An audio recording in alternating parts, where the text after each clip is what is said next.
Oh mom, you're getting married. I was so shocked to hear over the phone that my 53-year-old mother was remarrying that I inadvertently threw the comic I was reading. Yep, she said, laughing shyly.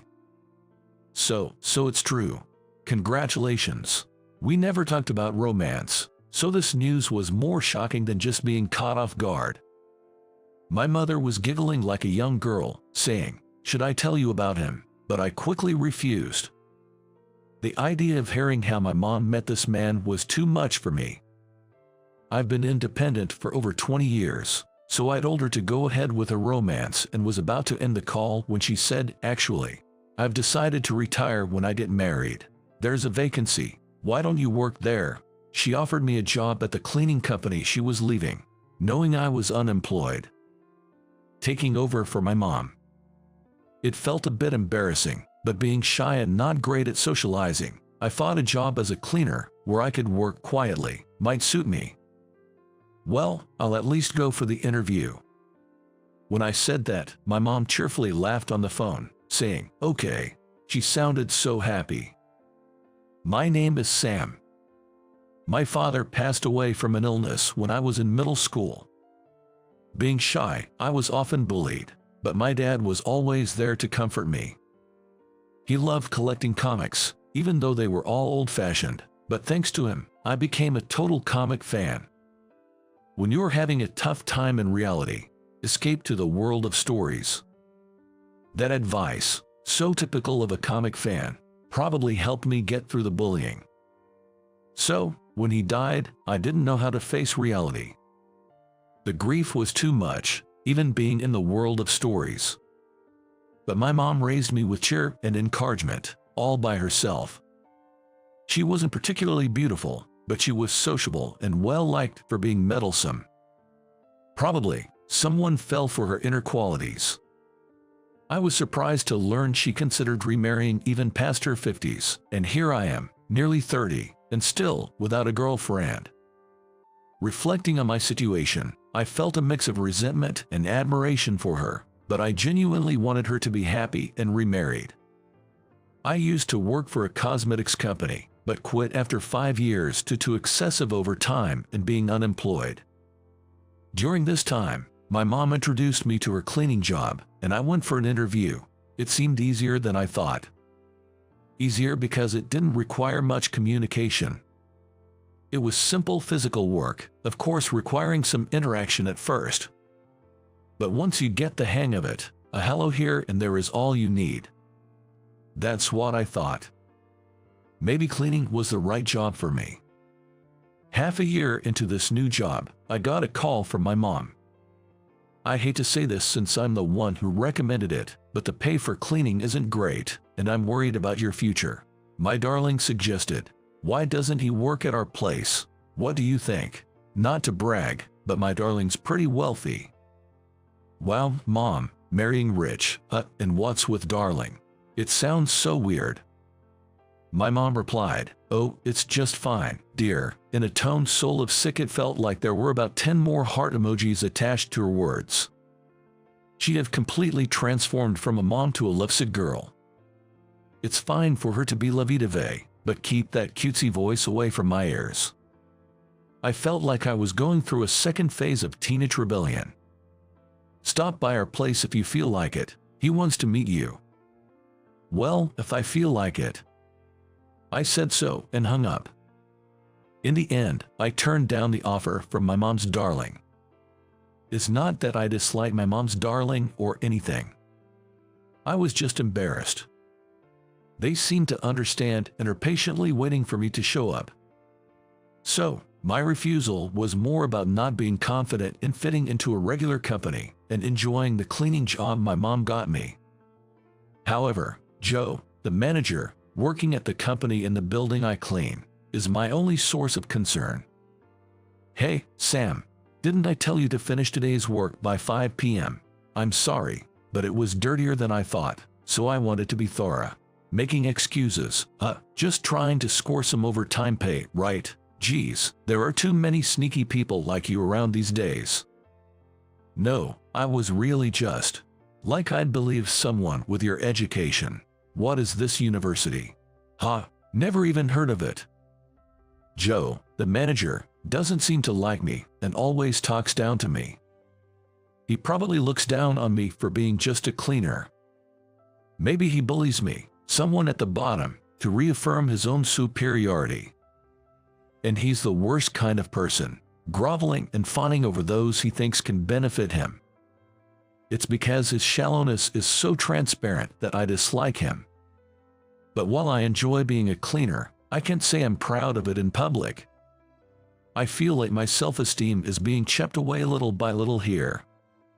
Sometimes, I think maybe Joe's approach to life, climbing up to manager, is the way to success, and it frustrates me. Yet, I feel I must criticize what Joe is doing in front of me now. Lately, he's been disgustingly fawning over a woman. Man, you are really cute, aren't you? Great figure, sharp eyes. I'm stuck listening to Joe's creepy voice talking about Emily, a woman who occasionally visits this building. Sure, she's strikingly beautiful. I get why Joe would be smitten, but it's clear Emily is not into his advances. Why don't we have dinner sometime? My treat. Dinner, I don't know. Emily was gently turning him down, but this sleazy manager wasn't backing off. His gaze and intentions were clearly dubious. This has been the scene every time Emily visits. While internally cursing Joe, I tried to just ignore whatever he said. I didn't want to lose my job and worry my mom again. But this time, I thought he went too far, so I blurted out, "Joe, actually, I wanted to ask about cleaning on the 4th floor. What? You are still here? I'm not in the mood for." "Oh, are you discussing work? I wouldn't want to interrupt, so I'm leaving." Wait, Emily. It seems that Emily is a very perceptive woman. She quickly picked up on my assist and swiftly left the scene. In other words, she wanted to escape Joe's nearly harassing advances as soon as possible, which I wish Joe would realize, but he just glared at me like a jealous lover, saying, "Hey, low-educated Sam, you're messing things up. I won't let you off easy." Consequently, I faced even more pressure from Joe. Then, an incident happened. Oops. One day, I made a mistake of wet mopping where I should have dry mopped. As I hurriedly tried to wipe up the water, Joe unfortunately slipped there. Ouch. Hey, who's the incompetent fool did this? Suddenly yelled at by the boss, I froze. But I couldn't hide forever, so I stepped forward and he said, You're always a pain. Is this harassment? If you can clean properly, just quit," and kicked a bucket of water on me. The stares of the people in the building, the manager's shouts, the water on my body. I was close to panicking. Just when I thought I might be thrown out, a woman in a suit rushed over, saying, "What are you doing to my brother?" The woman was glaring sharply at Joe. I was surprised to see the woman. It was Emily. "Brother," I muttered in surprise. While wondering how such a delicate girl could be related to me, she said, "I'll report this to my father." Sam is Emily's brother, and what's this about a father? What's going on? Joe seemed to be shaken, perhaps more by Emily's uncharacteristic anger than anything else. "Despite being here so often, you weren't aware. Well, this is who I am." Saying this, she handed him a business card. Anderson Construction Company, President's Secretary. It appears that the business card bore the name of a major client company that do business with this company. Joe's face turned pale as he realized the shocking truth.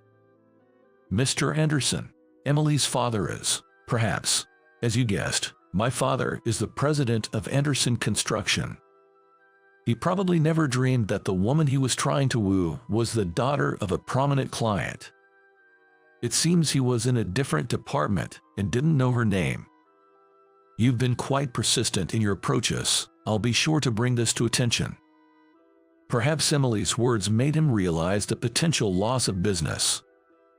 Or maybe his brain was overloaded with too much information. Either way, Joe fled the scene like a stray dog, without apologizing or explaining. As someone who's always had issues with Joe, I felt a sense of relief seeing him scamper away with his tail between his legs, but I was still puzzled why Emily called me brother. She then apologized to me. Sorry for suddenly calling you brother. No, it's fine, but maybe a long-lost sister or something. That was the only conclusion my mind could come to, but Emily chuckled and shook her head.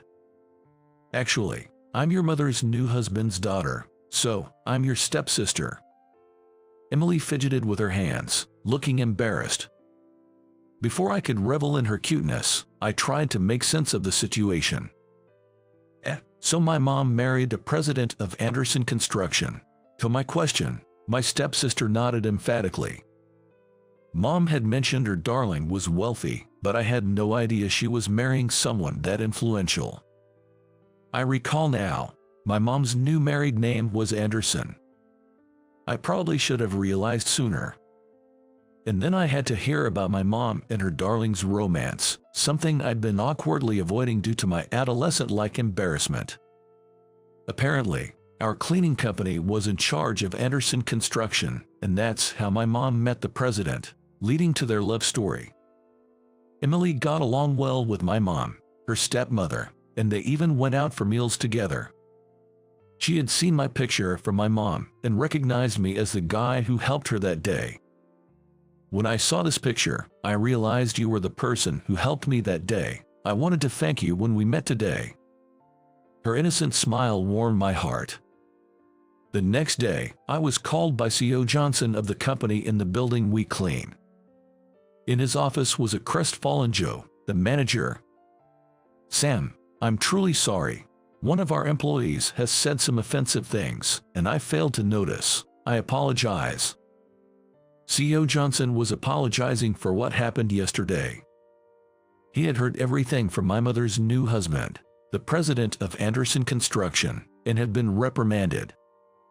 He had considered ending the business relationship but didn't want to trouble innocent employees. So, he explained that Mr. Anderson wanted me to decide Joe's fate. CEO Johnson said he'd listen to whatever I want to do with Joe. Me, decide his punishment. CEO Johnson said, that is, well, and gave me a knowing look, as if to say, I understand. I realized then. With my mom's remarriage, I had become the son of Anderson Construction Company's president, a significant title. The company didn't want to upset the important son of a major client. In just a few days, I had seemingly climbed to a position where I could dictate personnel decisions in this company. Thanks to CEO Johnson's consideration, I had Joe, my nemesis, at my mercy. Sam, I'm really sorry. Please, please, Joe begged me. His actions were smooth and unhesitating. As soon as he realized I was the son of the CEO, this is how he treated me. At first, I looked at the dejected Joe and thought it was just desserts. But for some reason, I saw my past self, who couldn't do anything when bullied, in him. It reminded me of what my dad used to say when I was bullied. Getting back at someone mean won't make anything better, but returning kindness will surely improve things. So, Sam, be a kind person like your mom. That's how I was raised. I don't wish for Joe's termination. I just want him to stop looking down on others. A person's value isn't determined by education or upbringing. Even so, I like my life the way it is. The last part felt like something I was saying to myself, someone who couldn't fully take pride in being a cleaner. That's right, I haven't done anything to be ashamed of. It was like I was telling myself that, as much as I was telling Joe. My words seemed to hit home, and Joe apologized to me repeatedly. Later, I met with my mom, her new husband CEO Anderson, and his daughter. Emily asked me, would you like to have dinner with us? I want to talk with my brother. How could I refuse such a request with her pleading eyes? So, I had my first meeting with the CEO. I've been wanting to meet you, Sam. CEO Anderson greeted me warmly, holding my hand with a sincerity that didn't feel like a stranger.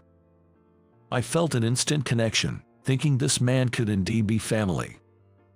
There were times I felt uneasy about my mom choosing a wealthy man, but her judgment must be sound. During dinner, CEO Anderson praised me for helping Emily and for my magnanimous decision regarding Joe, saying he was proud. His genuine words of praise gave me confidence. I'm grateful to my late father for teaching me valuable lessons and hope for the happiness of my new father and my mom, who raised me single-handedly.